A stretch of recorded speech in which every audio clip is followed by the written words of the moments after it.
Hello and welcome to Goody Be Knowing, the show where an average 30-year-old talks about her life and what she goes through as a mom, entrepreneur, businesswoman, black woman in her 30s. Yeah.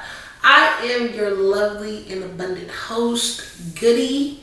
Goody Give Me Game on most of my handles. Tune in. Like I said, we're going to be back active on our show. But as you see in this title, I thought this would be a great space to go in. I've had a lot transpire in the since our last episode. So, I thought we should just divest into the meat, into the juice of the show.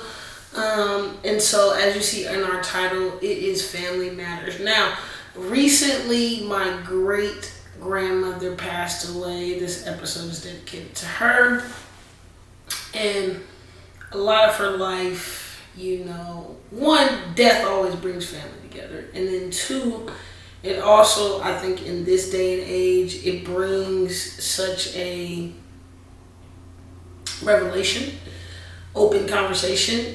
When you're old enough to sit at the adult table, it definitely depicts a different conversation. And what happens, what goes on, knowing a little bit more of the business. Now, I'm the oldest of three, and my youngest brother attended the services with us, and just like being able to, for him to have his revelations, it was just like, oh Lord, I know I'm having a ton of revelations going through. But just a little insight of me.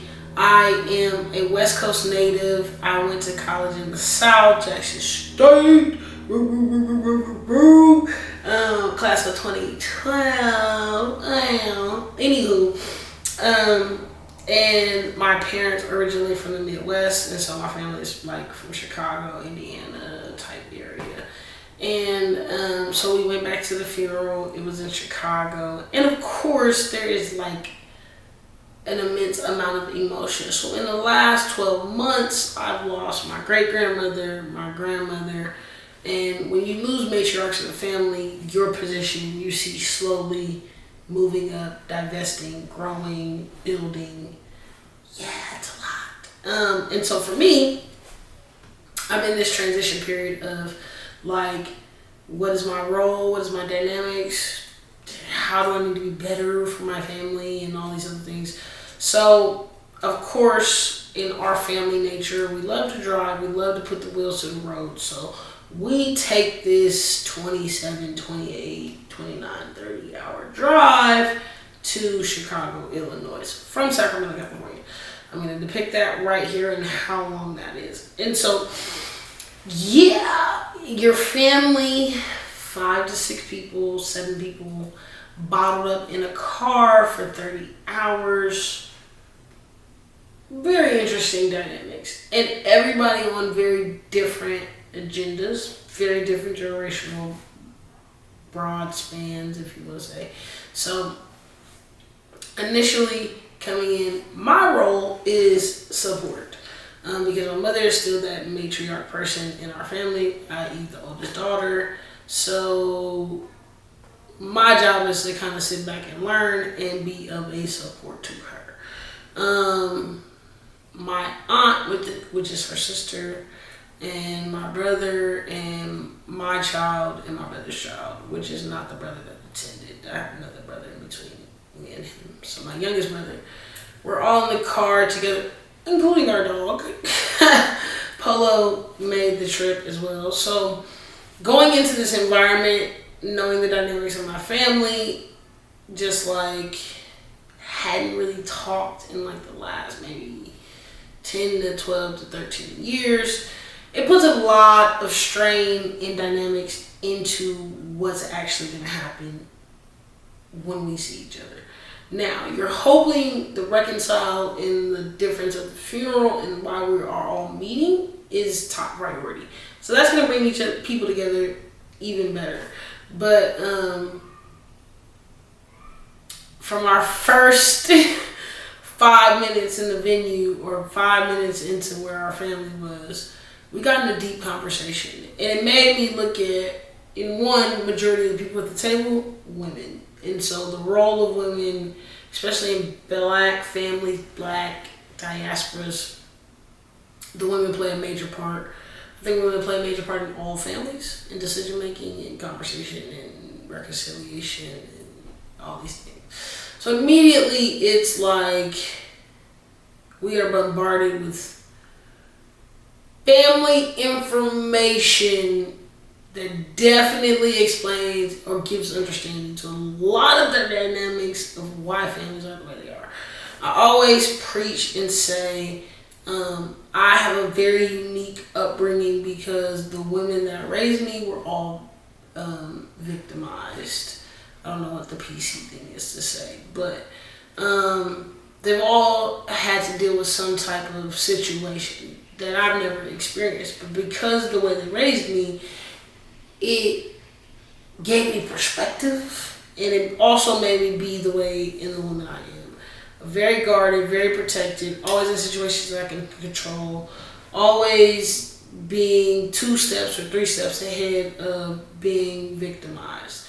And so that puts a very tough exterior, it just explained a lot. And when you see people in a vulnerable moment, especially the stronger women in your family, when you see them in a vulnerable moment, it just allows I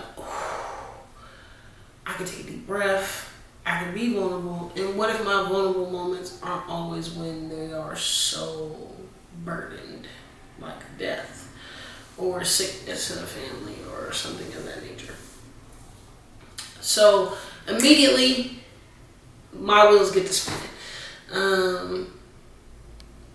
I think imposter syndrome sets in because now I have a whole new avenue of family who is seeing what I'm doing and embracing that and really being positively responsive. When you don't think family is paying attention, they are. Now, in my inner circle family, between my mom and my brothers, we and our dad, we all have a certain dynamics. And so my mom is a certain way, my dad is a certain way. My dad is very supportive, on guns a-blazing type of guy, and he is my stepdad for reference to people, but I have only known him since I was 1, so that's my honey, that's my dad, that's my happy late Father's Day. Anyways, but so in our family dynamics, they want to see the results. They don't want to hear about all the put it together framework type stuff. So when you have a different outside family who is like your family but not your immediate family, and they take a liking to what you're doing, they see, oh man, this might have some value, it just gives you a different spark, a different joy, and it definitely motivated me to get back on the go. So do not act like I don't suffer from it, because at some points I've always had to live my life for purpose, whether it was you're a kid on scholarship, whether it's you're a coach, whether it's you are a teacher, an educator, a mentor, influencer.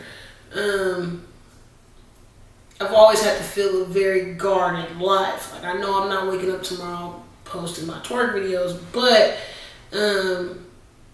just also having this life of purpose for other people, and people are watching and looking up to you and seeing how that all works out. So with that always being in the framework, hearing people say, oh, you're doing a good job and we're going to follow you and we're going to support it, definitely was very motivating to get back on the good foot. But in the same sense of how family dynamics. Now, I have a very interesting relationship with friends. I have no sisters, so I'm very entitled and brought into the thought process of sisterhood. And family is what you created. Very built on the foundation of my family, and the fragmentedness of family is what you created. So I've always been keen to creating family and seeing how people move. And so when you are building a family, you're trying to see, are these going to be my friends, are these going to be my kids' friends for life, are these going to be this, is this a good family for my kid to be around, or you're just thinking about all these things in totality. in the back of my mind, I'm always like, I'm more cordial, I'm more friendly, I'm more available for strangers. And so to tie in, like, seeing my family appreciate this content space, I'm recording and they're not thinking this is strange. I'm walking up and down the street making TikToks and all this other stuff. And they are actively liking and supporting this brand of Goody, who they've always known as a coach, educator type of person. That doesn't change. But talking about that and seeing it is like, okay, maybe I do need to continue to do this. Maybe I need to ride in my own lane. I do have the support, and where I'm always looking exteriorly for a support, a sisterhood, I have a ton of cousins. My mom, outside of her mom, is one of 8 children. My dad is one of 13 children. So I have a lot of cousins, a lot of family. And I will say my father, in respect of the person who gave me birth. I think I have enough support to push this exterior person that I've been in, which is why the title and bringing everything in is so pivotal, because the complexity of family and what you make it really does matter to who you are, who you're going to be, what you're going to be as a person.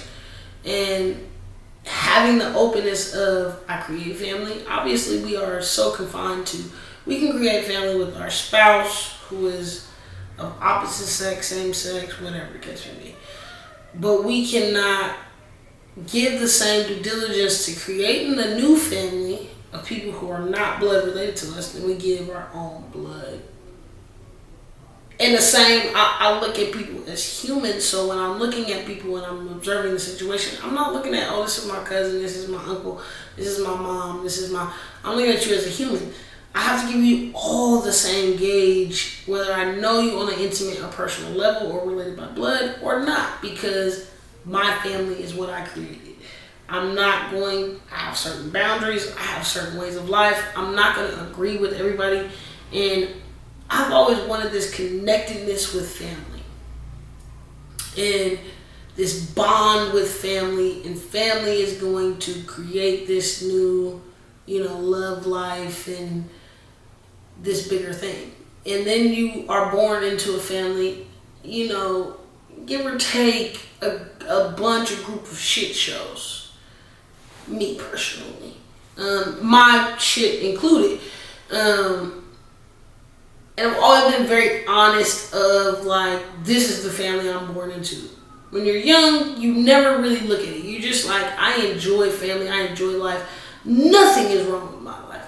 And then as you get older and you're starting to deal with life situations, and, you're like, dang, my grandma was taking care of all these kids. And, this is my great-great-grandmother. She got kids and she's dealing with their kids' drama and, trying to be a parent to them, and, like, all the complexities of life now hit you in retrospect. And you have to have a certain level of compassion if you are a logical, non-delusional person.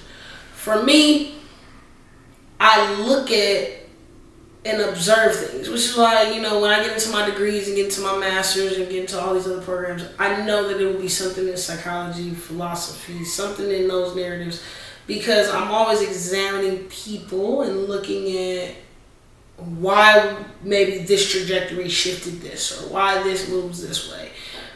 A total level of understanding that I don't think we on a regular basis give to our family. And why family so much matters in the fabric of what you're going to do, because who wants to live isolated? Who wants to live by themselves? Who wants to create life and have to do everything by themselves? It's a single mom. Nobody wants to do this on their own 24/7 with no dynamics of building a family, wanting a family, or securing the family that you have created within your circle. And we have a whole very Harry Potter-ish type of thought process, because, we always refer as we're the Deathly Hallows. So now, there's a circle, which is the stone. You have the triangle, which is the cloak, and then you have the strongest eldest wand. And in the eldest wand is a split. I actually have a tattoo that shows that. Probably bad. Maybe I'll take a picture and add it in there. But and so in that split, there's a triangle, and then there's a right side and a left side to this whole dynamics. And so every piece of that plays into a part of family. And every layer of the piece is where you're at today, what side are you on today, how am I going to have you in my life today, or maybe not have you in my life. The love never loses, and how do we get back to the same space? I have had to have tough conversations with both sides of family, and then also being in tough dynamics with my stepdad. I'm the oldest, so I blend the most in all of those three. My brothers have a different dynamics and come into a different dynamics because my stepdad is their biological dad. And that's where you get into the whole, I remember in 4th grade not getting an A on my project because I didn't want to say my stepdad was my stepdad and my brothers were my half brothers. Black families aren't just raised like that. You're my brother, you're my sister, and if you're in my house every day and y'all domesticatedly married and I see you when I wake up and when I go to bed, you're my dad. And for the longest part of it, that's all I knew. Any important part of my life, that's all I knew. So you get the title, for sure. But it deals in with the complexity of his family now, and my biological father's family, and my mom's family. And when all of those families have their own broken bullshit within the bullshit, you're like in the matrix of dealing with all this and seeing all of it and going back in retrospect and learning more. Because I will say, as you get older, for sure in my family, we have progressively learned more. And it was like when we were at my great-grandmother's funeral, I was just like in deja vu, so to speak, because I was seeing so many more dynamics and learning of like, why this was like this, and this is what's like this, and this is so many weird. There was other revealing things. I do say kudos. I don't know if she's going to watch this episode, but I do say kudos to she's technically my great aunt, my mom's aunt. But I grew up going to Chicago all the time, and I always stayed with her, and she had kids, multiple kids. So, which in the age range of myself, because she's very close to my mom's age, and she kind of revealed some family things about herself. And it was so powerful in taking control of the narrative. I mean, why not a great opportunity to say, your piece?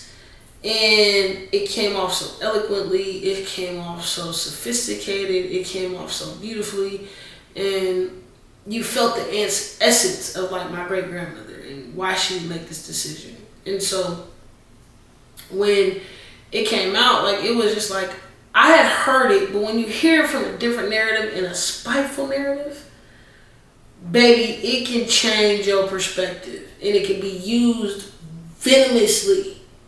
Right? I think women are the most venomous word users of life. So when somebody tells you a certain thing and they have a certain narrative from their perspective, when the person who is actually ordealing something and gives you the information from their perspective, it always like, whoa, opens up this third eye for me. And so it was like an epiphany of all the women. And I'm a very non-traditional traditionalist. I'm very historian, but I love ratchet reality.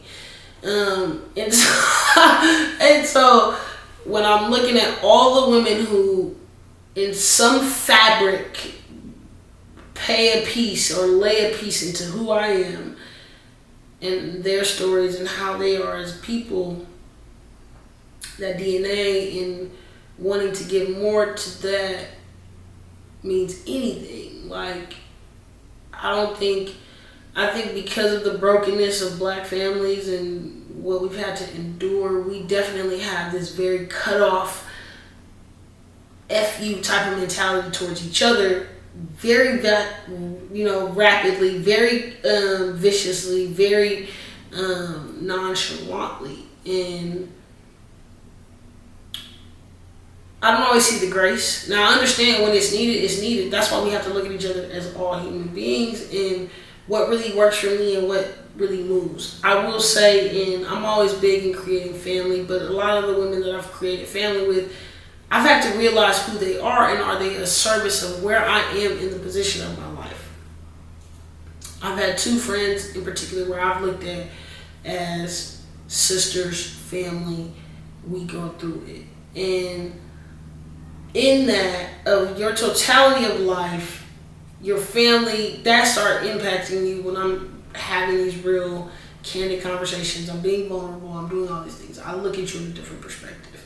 And when it hit me of like, everybody ain't your sis, everybody ain't your bro,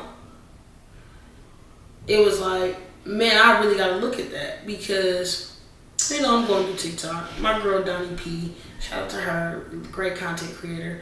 I got to get on her shoe plug because I got to go crazy. But anyways, I'm scrolling through TikTok and I look at her page and she has this video of like when women invite you out to their birthday and they ain't talk to you all year. And they think like their birthday is going to be this common ground of, you know, reality or whatever the hell the intention is. When in reality, you just invited me to this party on some BS. You only care about BS relationships, which I already felt. But it was like her video was speaking to me. And because if you ain't talked to me all year when I'm going through the struggle, you're not my family now. You're just an associate. And saying that is not a disrespect because I'm going to respect all humans. I see all humans the same. If I'm going to give a bum a water, I will give you a water. I don't discriminate of who I'm going to be in my heart and how I'm going to act. But in reality, I do have to set this boundary of we ain't really crossed that line of sus, hey, what's up, come to my birthday, when I know in 2 days you're going to talk about me.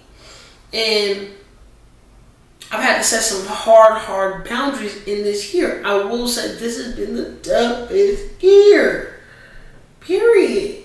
And really seeing what does family mean to certain people. How important is it? Am I willing to give the same that you're willing to give? And a relationship goes two ways.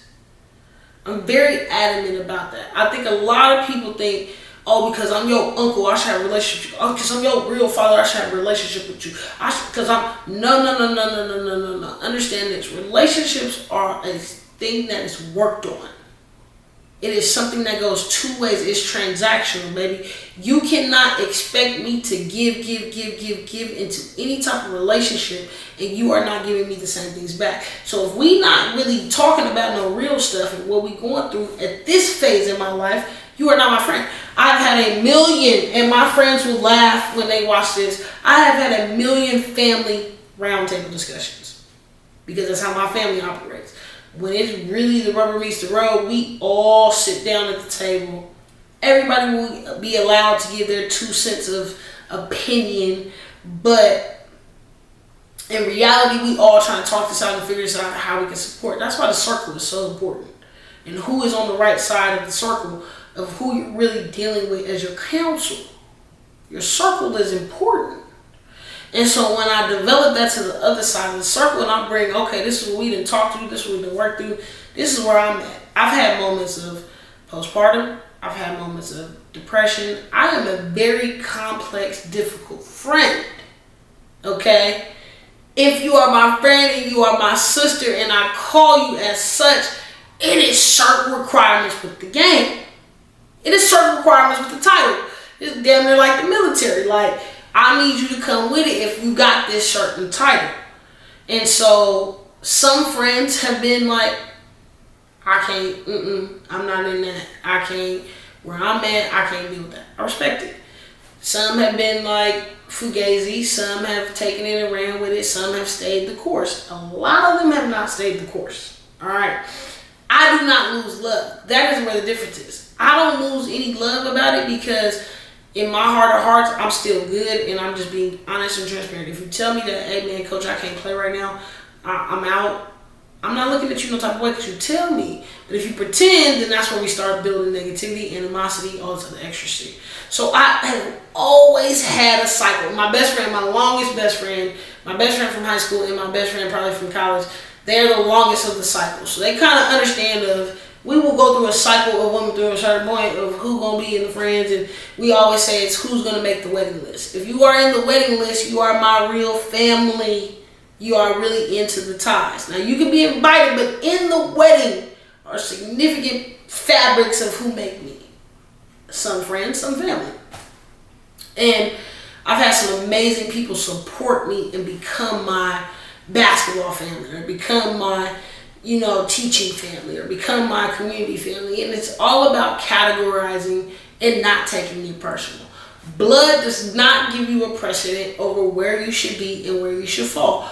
Actions, relationships, activity, engagement, those things make you have a precedent outside of the category. You up here, you in the family circle, conversations and things that are deliberated with you, or you stay in your category and you stay in your box. I've had a million coworkers that love me. I'm a great coworker, I'm a great wingman, I'm a great friend, I'm a great teammate, and some don't like my opinion. I've always kept it raw, I've always kept it real, I've always kept it uncut. That is the type of person I am. That is why I created this lane, because I'm not going to hide behind this fallacy of I'm trying to be a perfect person. No, that's not my intention in no way. I do have a mouth of the South, and I feel like if I'm going to continue to talk to people and continue to minister to people and continue to preach to people and continue to talk to people about how to be better in the philosophy of Goody and how it is so different, and hearing this on a regular basis, then I might as well create my own lane and create my own space where we have these conversations. There's going to be some guests on here coming on, talking about their stuff and talking about things that really matter. But in the fabric of it, I think once I became a mother, I knew family is what I created. Who my kid knows is his uncles. Who my kid knows is his godparents. I was raised by a very traditional old school family. My parents are, up there.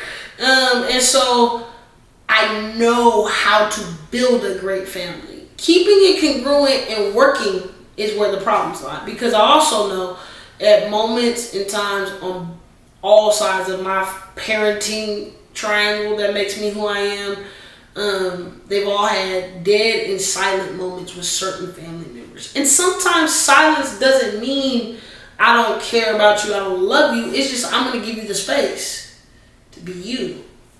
Because you being you and me being me, it's not crossing right now, okay? It's not going in harmony right now. And I can identify that. That doesn't mean I lose any love. Most of the time, people take that separation and usually it's an argument that builds a separation, or it's just mute silence in my family. We have the ability of ninjas and assassins, because with us, our cutoff is real slice, precise, indirect, okay? No extra stuff. But most of the times, families break up or not talk to each other because of friction. Or that friction builds up to just no silence. And I've always experienced that with all of my parents. And so I know it to be true in a lot of families. I know it to be something that we all identify with, of maybe you didn't talk to this person or this person or this person for a reason when you were younger. You really didn't understand, but it was really family dynamics creating that, of why you ain't talk to Uncle whatchamacallit. Or in my, families, perhaps they were in jail or somewhere of that nature. Like, I got a wild family who created this crazy person of who I am. I got to sit back and pretty much watch Tyler Perry in real life. I think a lot of people experience that. If you were from a black family, I can identify with a lot of stories and a lot of understanding. I always said, I understand the crazy athlete, not just coming from the athletic world, but I've always had a crazy uncle and a crazy auntie and jailbird this and gangster this. And, when you have a lot of people that folded, I've had the goods, the bads, the uglies. When that folds into the family that you have, because you don't pick your family until you get up a certain age and you build your family dynamics. It's usually people whose last did the tale of time, who work actively on having a relationship with you, that builds your family of who you have. You cannot expect somebody to just sit back and say, oh, you're my grandparent, I'm going to have a relationship with you. No, you need to work on that actively. I've had experiences with my grandmother on my mom's side. I've had my own relationship and dynamics with my grandmother on my dad's side. With my biological father, I've had our own dynamic because I'm the oldest. So when you are coming in and you trying to woo a woman who already got a kid, baby, you gonna bring that family along a little bit earlier. And so with my stepdad, even his mom, bringing those women's dynamics of 3 different black women, 2 different black women, 1 white woman, because my grandmother's from Germany, my mom's mom, and building all their scopes of life, womanhood, who they are as grandparents. I think it's every grandparent's like second life. Seeing all those women in their dynamics of building of foundation and who I am, and then my great grandmother being a very integral part because that was a part of my childhood as much. So when you think about these matriarchs and these families and building with all of the crazy of having it, now mind you, all of them had multiple kids. Mom at the lowest with 3 kids, my grandmother with 2 kids at the lowest. Her mom, my great grandmother, which is my mom's dad's mom, which is her grandmother, 6 kids. My other grandmother, my biological father's mom. Look at this craziness. I'm confused. She having 13 kids, and then my stepdad's mom, I think she has 5 kids. So when you open up that threshold of like what the possibilities of your family dynamics could be, that is a lot. Okay, that is a lot of people to consider. And so like when we went back for this funeral, it was just like so many of our second cousins and our great cousins and my kids experiencing their great cousins, and it just seeing black generational dynamics was amazing. I don't know how, but I ended up being the person that spoke at the funeral for the grandkids, and that was God's divine intervention of me being a speaker and being the person, and I thought I would thrive more in the moment. It was lackluster, definitely could have been better, but very unplanned. But I felt very honored to be the person, and I was like, this is just God's way of putting the ironicness together, because I'm a great grand, and I'm not the oldest, and I'm not the oldest grandkid. It was a lot of us there. All the way to our great grandchildren. And so we're just looking at all these dynamics, and it's just like, wow, I'm getting to sit in the middle of this. And so sometimes, like I say, in family, some of our biggest trials are our biggest triumphs. And we come together in some odd way of blackness, of coming together in these worst of times and building something. And what I want to do is the next generation of building it to where it really matters. Continuing, I think the best thing I ever did was have a kid by somebody who is very Southern, traditional family, who builds in roots of having family reunions. My family being from the West Coast and being very small, our family is small here. Being a part of family reunions, and like my great grandmother is from Shaw, Mississippi. What an ironicness of her great granddaughter would graduate from Jackson State. Just, you know what I mean, in a time of where she lived there. That's just crazy to even think about how the world and God puts things together. And so I appreciate that because they do have this sense of familyness and bringing generations together. And so for me, when I see it, I want to be that. I've always wanted to be that person. It's great and easy for me to be that of the world because I can create and make others be my family. People can show me their loyalty. People can show me their actions, and I'll say, "Hey, that's family. I'm gonna be right. I'm a Capricorn through and through. I'm either 10 toes down with you or I'm not in it." So when I show those traits and do those things, it's easy for me to add an outsider, but can I do those same things for my family and build our family and grow? And so the one thing I've been blessed with the last 2 like family big situations is it's brought us closer together, and it's shown that yes, this side will work just as much as this side, and both sides of the family are willing to put in their thoughtful contribution to show that this matters to me, this is important to me. And that's where family and what you grow and who you are makes such a difference. I think as black families, we hold so many grudges and we hold so much pain and we throw so much under the rug, and at some point that closet is going to have so many skeletons to where it's overflowing. We have to transitionally through periods of time gradually allow information to come and handle it so different than we know. Of course, a family, there's always going to be a family drama, family situation. Something is always going to blow up. So, of course, we had a small little mishaps. And in that, me and my mom, who think alike, are very similar. We're talking about it, and we were like, even my response to it is, we have to give each other the grace that I would give a stranger. In my job, I cannot blow up on somebody. So how do I handle that? I have the skills and I'm equipped to handle it in this situation. But when it was with family, it's all gloves off, guns a-blazing, no holds bars. And is that an effective way to always handle it? Is, this irate, ironic, crazy behavior always acceptable just because you're the oldest aunt, or just because you're in this position of elderliness? Should you act a certain way? We have to learn and see things for what it is and adapt and evolve. Not saying you have to change or be disrespected. We haven't done a good job of that, right? We've lost respect of our elders. I know the number one thing is, when I got back to Chicago, the first thing I was, yes ma'am, no ma'am, yes sir, no sir.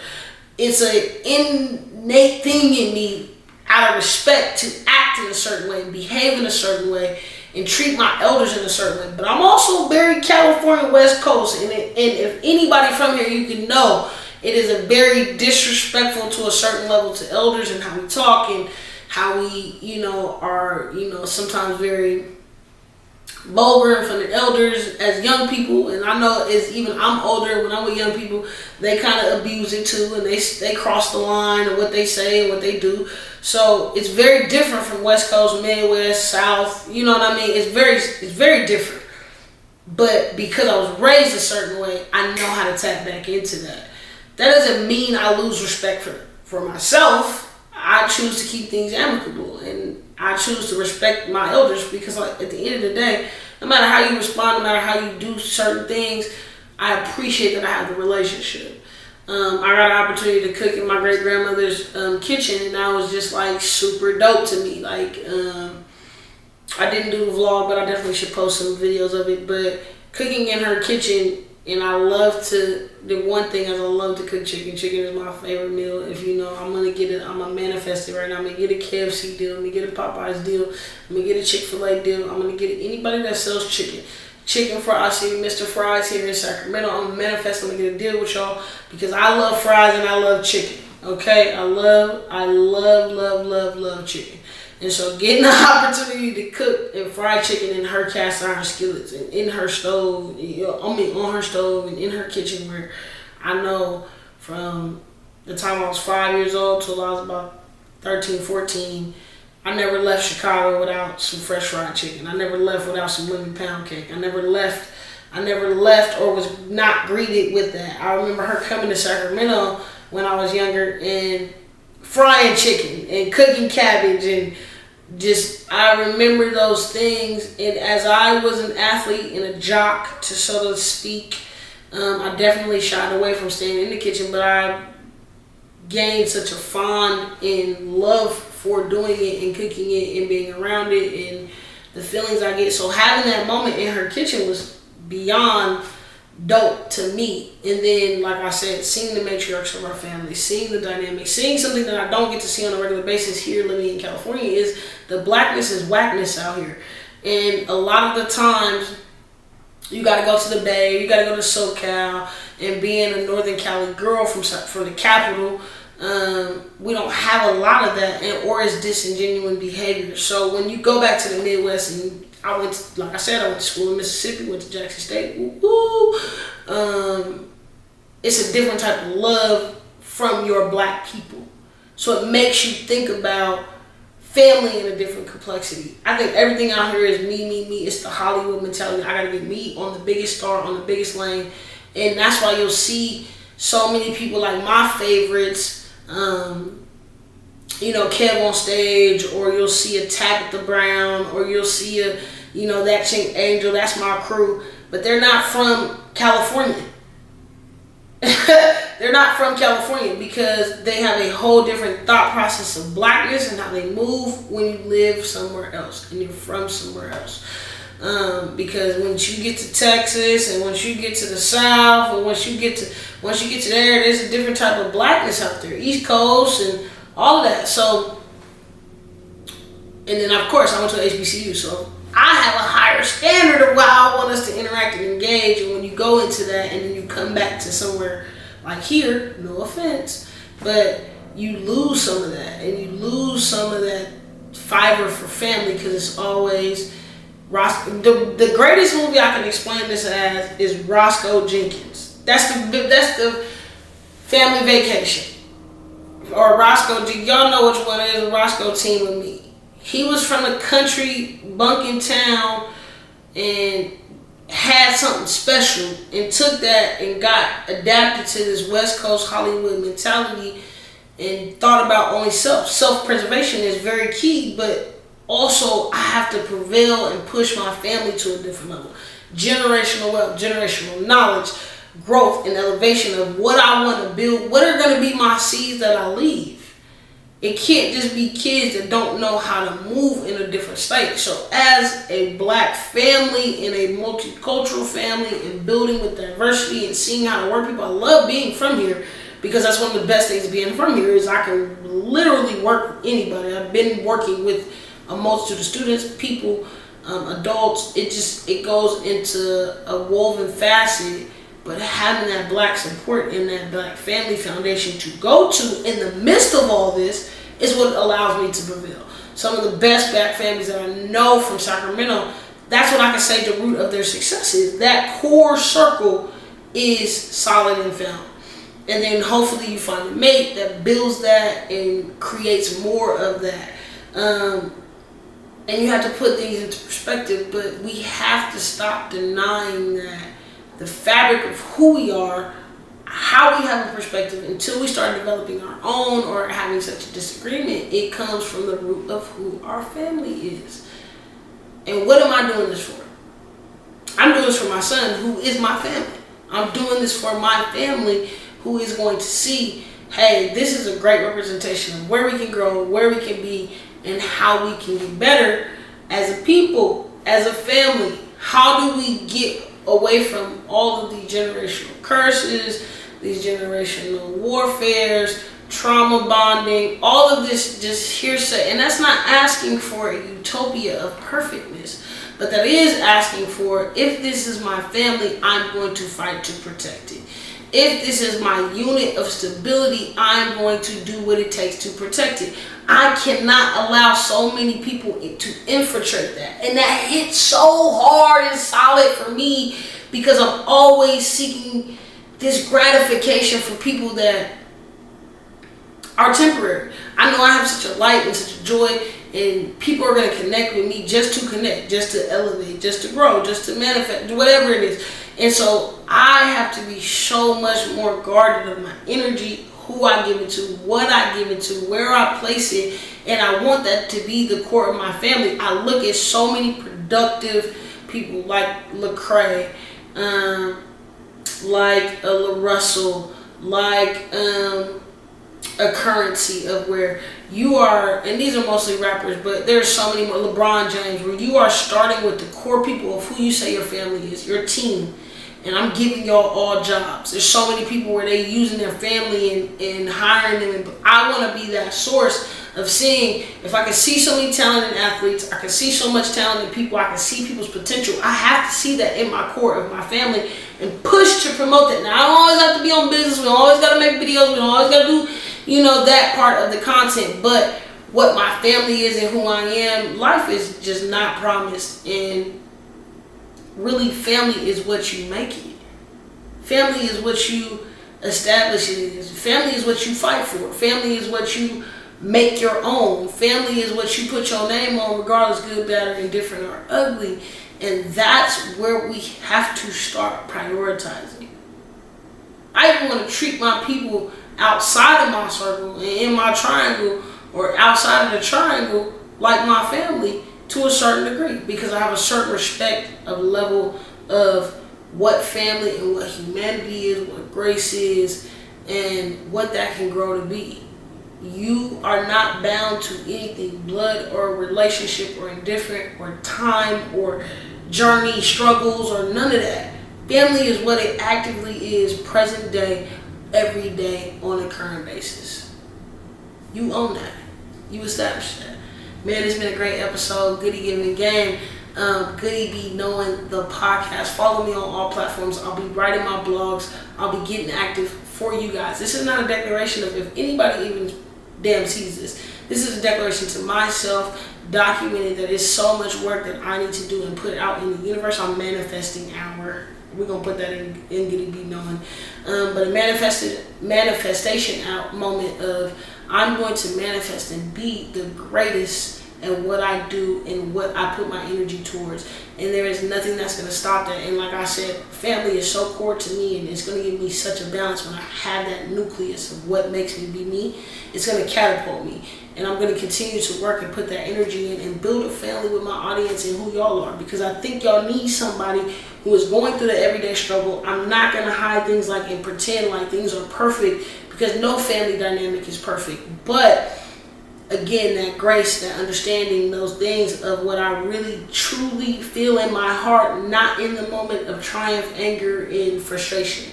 What I truly feel in my heart and moving like what I truly feel in my heart. So I love y'all. Y'all stay blessed. The episode 2, we're going to be back with y'all next week. Holla! Peace!